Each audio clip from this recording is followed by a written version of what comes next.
Olá, ouvintes! Bem-vindos ao Intercâmbio, podcast da UDESC ESAG sobre mobilidade estudantil. Uma das coisas mais enriquecedoras de um intercâmbio é você passar um tempo em um lugar em que tudo é novo para você. A nossa convidada de hoje, olha só, teve essa oportunidade durante um semestre estudando numa cidade muito legal na Suécia, com uma bolsa do governo de lá, numa universidade excelente e ainda morando com amigos de lugares dos mais diferentes, da China à Espanha. Quer saber como foi? Vem com a gente!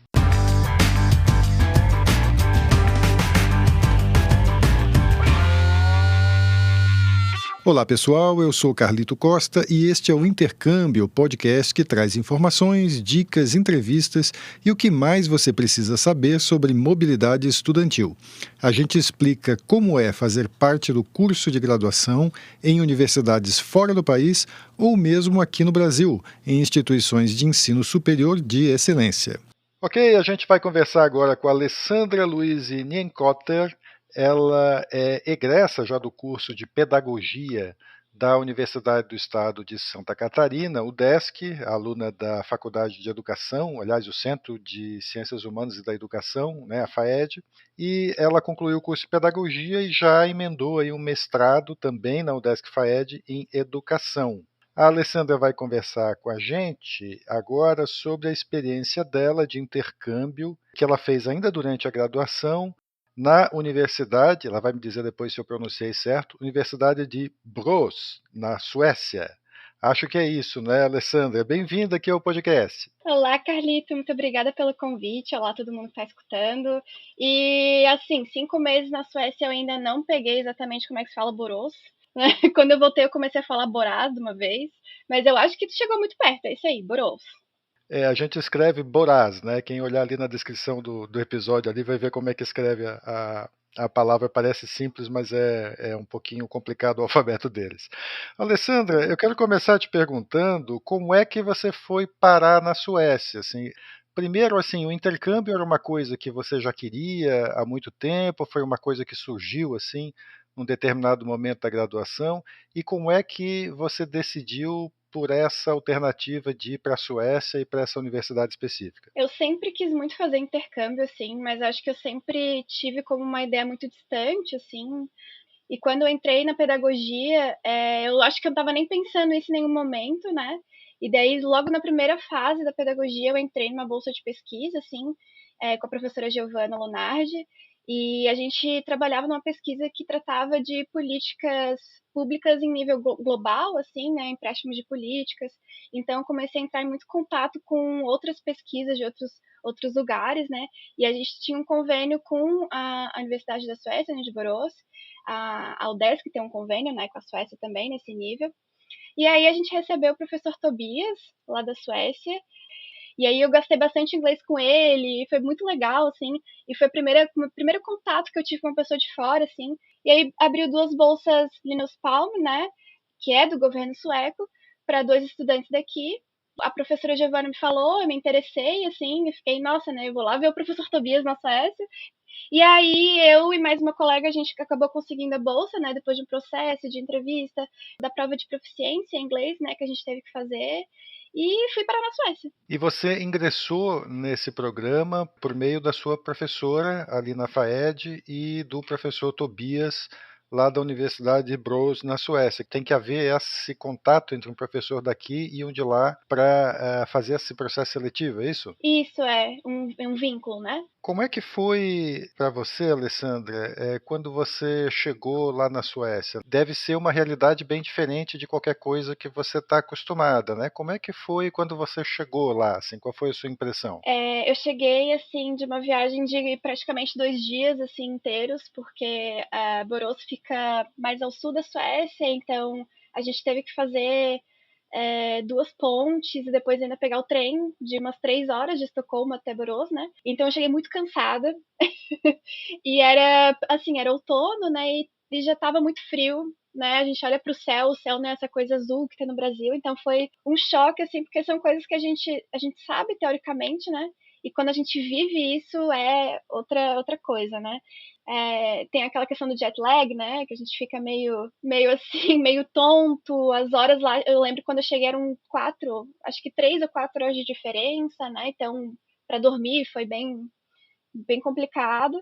E eu lembro de ter ficado, assim, um pouco introspectiva nos primeiros dias, porque realmente tu sente o quanto, em nível cultural, assim, é muito diferente a interação com as pessoas, né, assim. E conta um pouco como é que é a cidade lá para onde você foi no seu destino final, né, onde fica a universidade e a universidade lá. Quando você chegou na universidade, assim, como é que foi a tua recepção? Como é que foi a chegada? O que você encontrou lá? A recepção na universidade foi muito boa, assim, o coordenador lá do intercâmbio, né, da mobilidade, ele foi super solícito, assim, a todo momento estava perguntando se a gente estava bem, se a gente precisava de algum atendimento médico, alguma coisa assim. Ele sabia que a gente estava bem cansada da viagem, então a primeira semana ele ficou bem ali do nosso lado. E a cidade, assim, de Borås é uma cidade muito, muito linda, uma cidade super artística, assim, né? Ela é conhecida por ter vários monumentos ao longo da cidade, assim. Ela tem vários prédios pintados, assim, então ela tem, né, a gente respira arte, assim. Ela é muito colorida, assim, é bem bonita.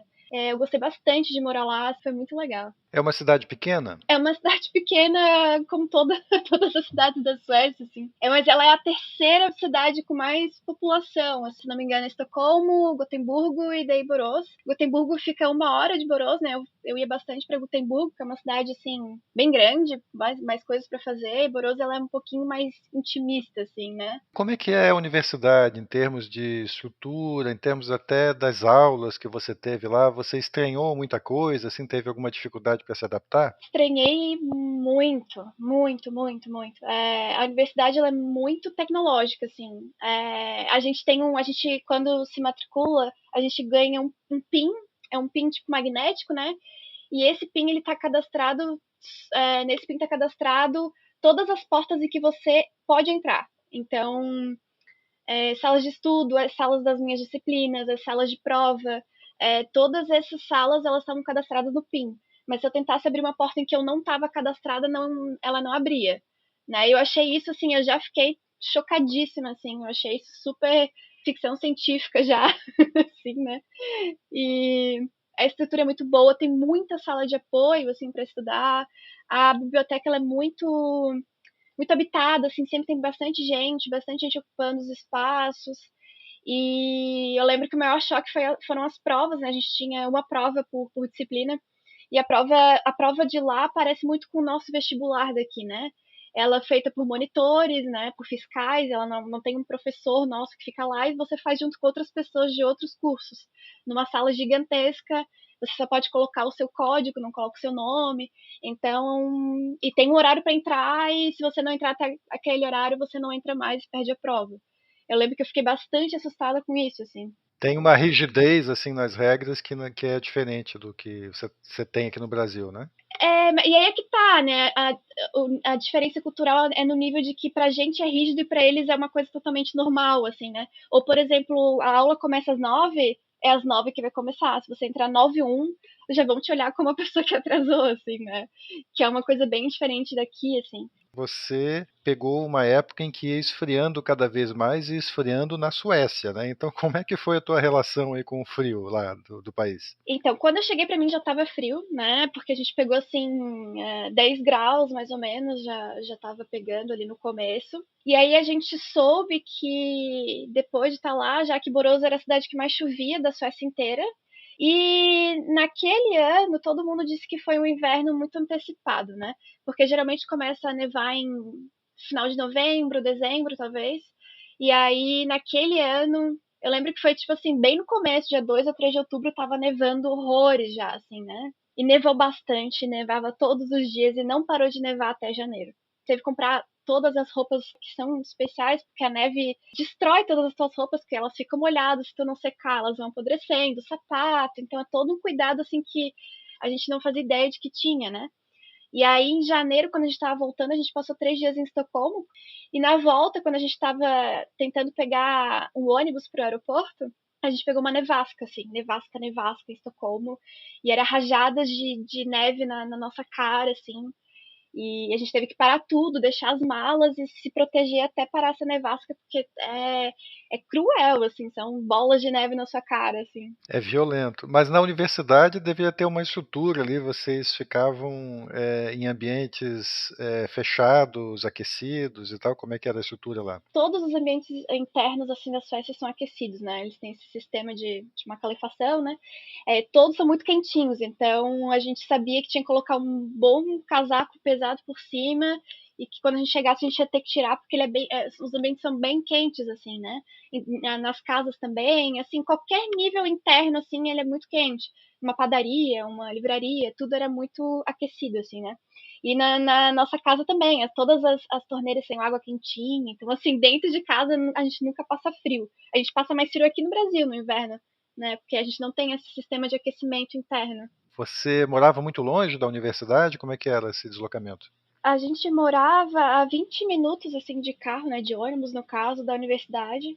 E já era muito longe para os termos, assim, da cidade, né? Porque tem aqueles prédios universitários ao redor da universidade. E a gente morou num bairro residencial, assim, né? A gente morou numa casa de família que a gente conseguiu alugar e morava mais 8 pessoas junto com a gente, né? E aí a gente tinha que pegar ônibus, né, todos os dias. E eram uns 20 minutos, mais ou menos, assim, até a universidade. Só que a gente ia todo mundo junto, né? Então tinha essa questão que era bem legal, assim, tinha esse trajeto todo que era legal, que a gente, né, enfim. Aí a gente parava na Center Station, que a gente fala, né, que é a estação central, e caminhava mais uns 5 minutos até o nosso prédio. Você tinha contato com estudantes de outros países além da Suécia? Como é que era a tua comunidade ali de colegas? Eu fiz grandes amigos, assim, porque a gente morava em 10 pessoas, né? Então tinha a galera da China, da Espanha, da França. Eu fiz bastante amizade com os amigos da China e da Espanha, principalmente, assim. Foi uma troca muito legal, assim, acho que foi a melhor parte, assim, né, essa troca. E morar com essas pessoas e um grande número de gente que nunca tive essa experiência, assim, né? Uma casa cheia, eram umas 10 pessoas juntos, então tinha momentos que a gente jantava todo mundo junto, aquela mesona cheia de gente. E, claro, de vários cursos diferentes, assim, a maioria era do curso de a engenharia têxtil. Teve muita troca, assim, de um mundo que eu nem conhecia, principalmente da China, que eu acho que foi muito legal essa troca de saber como era a vida universitária, assim, na China. E os jantares que a gente fazia, né, cada semana, assim, a cada mês a gente testava um jantar de uma nacionalidade diferente, né, a gente fazia o jantar brasileiro, depois jantar chinês, jantar espanhol, isso foi muito legal. Assim. E me diz uma coisa, vocês conversavam entre vocês em inglês ou tinha aquela mistura de palavras de um idioma, de outro? Como é que vocês se comunicavam? Apenas em inglês, assim, né? Mas com os nossos amigos da Espanha, a gente, a gente arranhava um portunhol, assim. E a gente fez aula de sueco no início do semestre, mas a gente não deu conta, assim, de ter sueco junto com o resto das disciplinas, que foi um pouco puxado, e a gente acabou saindo. E como a Suécia é um país, assim, bilíngue, né? Então, grande parte da população fala inglês, a gente nunca teve muito problema, assim, a gente usou mais o inglês mesmo. Você conseguia se virar com o inglês no dia a dia, assim, você não precisou gastar o teu sueco, então. Não, não, era em qualquer lugar, mercado, enfim, qualquer comércio, qualquer coisa, todo mundo entendia inglês. Assim, crianças também, porque eu fiz estágio, né? Eu dei aula de inglês e as crianças de 5, 6 anos já tinham inglês quase perfeito, assim. Alessandra, você falou no começo, né, que você foi com a bolsa do programa Linus Palm, né, do governo sueco. Você conseguiu se manter lá na Suécia nesse período de 5, 6 meses aí só com a bolsa? O dinheiro da bolsa foi bem tranquilo, assim, apesar de que é um custo de vida, assim, pra gente, né, claro, é caro, assim, é bem caro. Alessandra, eu queria que você tentasse colocar assim o impacto que essa experiência teve para você, assim como estudante, como profissional, até como pessoa mesmo, tá? O que que você acha que você trouxe na bagagem da Suécia? Principalmente, eu acho que todo mundo vai falar isso, né? Mas acho que a troca cultural que a gente faz, assim, e para mim, especialmente a troca cultural com as pessoas de outros países que não a Suécia naquele momento, foi assim muito significativo para expandir a minha visão de mundo, assim, né? Como eu estava fazendo com outras pessoas que eram da área de educação Então, ter essas trocas, assim, pedagógicas, né, que a gente falar sobre os níveis de educação na Europa, na Ásia, assim, isso foi muito enriquecedor para mim entender aqui como né, futura profissional da educação, né, porque eu estava fazendo a segunda fase quando eu consegui a bolsa, então eu estava no começo, assim, né, foi muito fundamental para mim, e principalmente atuar na educação lá, né, atuar em escola, e o sistema da Suécia é todo público, então foi todo um enriquecimento, assim, da minha visão de mundo, né, se entender, assim, como uma pessoa da América Latina, que tem suas diferenças com jovens ali da Europa, né, vários níveis diferentes, assim, e o que eu carrego comigo hoje, na verdade, é esse impacto, né? E hoje eu sou professora bilíngue, assim, né? Eu sou professora de educação infantil bilíngue. E foi justamente por essa experiência que eu consegui entrar nesse nicho, assim, do bilíngue aqui no Brasil, que é bem novo, mas está crescendo bastante, né? Então, trouxe muito dessa experiência da educação bilíngue da Suécia para cá. Nossa, expande muito a nossa visão e acho que a gente volta com muito mais para dar para o nosso país, assim, para, sabe, agregar, enriquecer e trazer outras coisas. A experiência do intercâmbio, justamente, talvez, né, por ela ser assim uma coisa tão incrível, né, ela pode ser um pouco amedrontadora também, né? O que você diria para as pessoas que estão pensando em fazer essa experiência, tentando se interessar por isso? O que você diria para os seus colegas? Primeiro, eu diria que sim, é assustador. Não adianta eu falar né, vai chegar lá e, meu Deus, vai tudo corresponder às suas expectativas. É assustador, eu acho que isso é enriquecedor também, né? O assustador, ele é enriquecedor, ele vai te mover. E, assim, dicas mais diretas e mais práticas sobre, se você está indo para a Europa, principalmente o norte da Europa, se preocupe com vitaminas, porque eu tive uma deficiência vitamínica bem grande. Se você estiver mal, procure a universidade, que a maior parte das universidades lá tem aconselhamento em vários níveis, né? Aconselhamento psicológico. Eles têm, lá na nossa universidade de Borås, tinha um sacerdote, inclusive, para lidar com algumas questões, né, de estudantes religiosos. Então, não hesite em buscar ajuda, porque eles são muito preocupados com isso lá, justamente porque tem uma transição muito grande de estudantes de outros países. Faça muitas amizades, viva tudo que tiver que viver, assim, e é isso. É isso aí. A gente conversou então com a Alessandra Luiz Nienkotter, egressa do curso de Pedagogia aqui da UDESC, ela atualmente é mestranda, e ela contou a experiência que ela teve de intercâmbio ainda durante a graduação na Universidade de Borås, na Suécia. Alessandra, muito obrigado de novo por ter participado aqui do podcast. Muito obrigada, Carlito, obrigada por todo mundo que escutou e se joga! E antes de encerrar, a gente lembra que você pode ouvir todos os episódios do podcast Intercâmbio em vários aplicativos de áudio. Tem no Spotify, Apple e Google Podcasts, Audible, Amazon Music e até no YouTube, só para citar alguns. Os links para ouvir estão todos na bio do nosso Instagram. Segue lá o @Intercâmbio Podcast, tudo junto, e dá um oi pra gente por lá. Repetindo, o Instagram é o @Intercâmbio Podcast. Este é o podcast Intercâmbio, uma produção do Centro de Ciências da Administração e Socioeconômicas, a ESAG, da Universidade do Estado de Santa Catarina, em parceria com a rádio UDESC FM. Eu sou Carlito Costa e faço a produção e apresentação do podcast. A edição é de Matheus Mira. Muito obrigado a você que nos ouviu e até o próximo episódio.